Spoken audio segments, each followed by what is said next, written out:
Bonjour chers téléspectateurs. Après les fêtes de fin d'année, les présentations de vœux, les mariages et autres réjouissances, certains d'entre vous se sont bien laissés aller en termes d'alimentation et ont pris quelques kilos qu'ils souhaitent bien perdre. D'autres étaient déjà en surpoids ou obèses et ont du mal à mincir. Aujourd'hui, nous allons donc parler des personnes en surpoids qui souhaitent perdre leur surplus de kilos. En termes de santé physique et psychologique, le surpoids est de nos jours un des fléaux du 3e millénaire. Il découlerait d'une accumulation excessive ou anormale de graisse dans le tissu adipeux qui est constitué par des cellules graisseuses. Vous êtes exposé au surpoids lorsque la quantité d'énergie que vous apportez à votre organisme est supérieure à celle que vous lui faites dépenser. Malheureusement, il y a de plus en plus de personnes obèses qui ont du mal à perdre leur surcharge pondérale. Quand vous êtes en surpoids ou obèse, que vous avez pris conscience de votre état et lutté pour perdre votre surplus de kilos, vous vous posez généralement deux types de questions. La première, mais pourquoi je grossis? La deuxième, pourquoi je n'arrive pas à perdre du poids? À cela, une seule réponse, parce que vous êtes dans l'erreur. Il existe un sentiment commun à toutes les personnes en surpoids qui souhaitent mincir. C'est la culpabilité.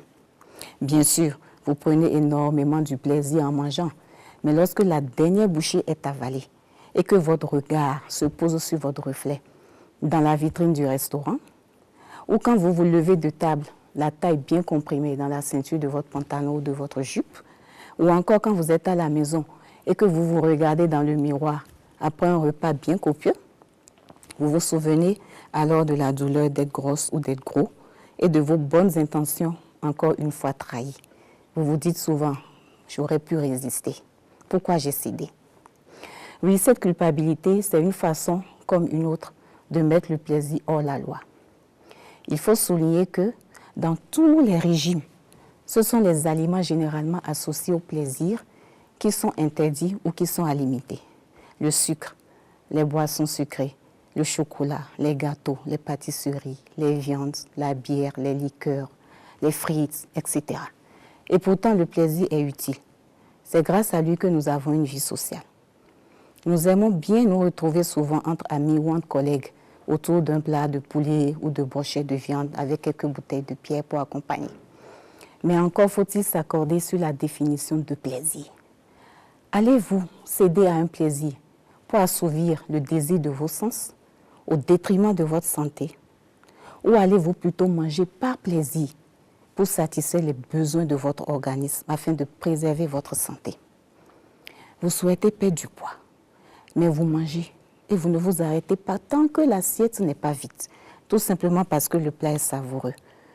Vous vous dites finalement, bon, comme j'ai commencé à manger, je ne devrais pas, mais j'ai commencé. Comme j'ai commencé, autant terminer et puis bon, après on verra. Et vous vous enfoncez davantage.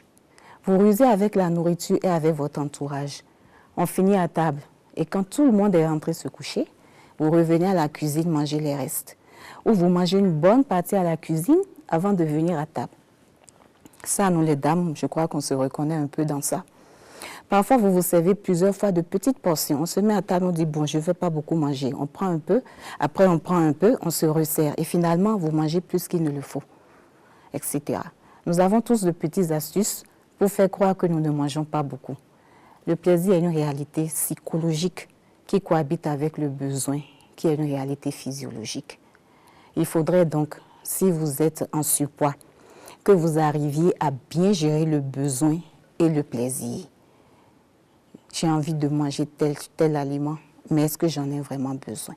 Arriver à trouver une bonne combinaison de ces deux éléments est le tout premier pas pour établir une alimentation saine qui facilitera votre perte de poids.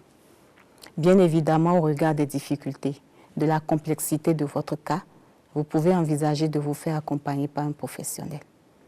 Mangez donc sain et mangez équilibré et faites du sport de façon régulière pour répondre aux besoins de votre organisme.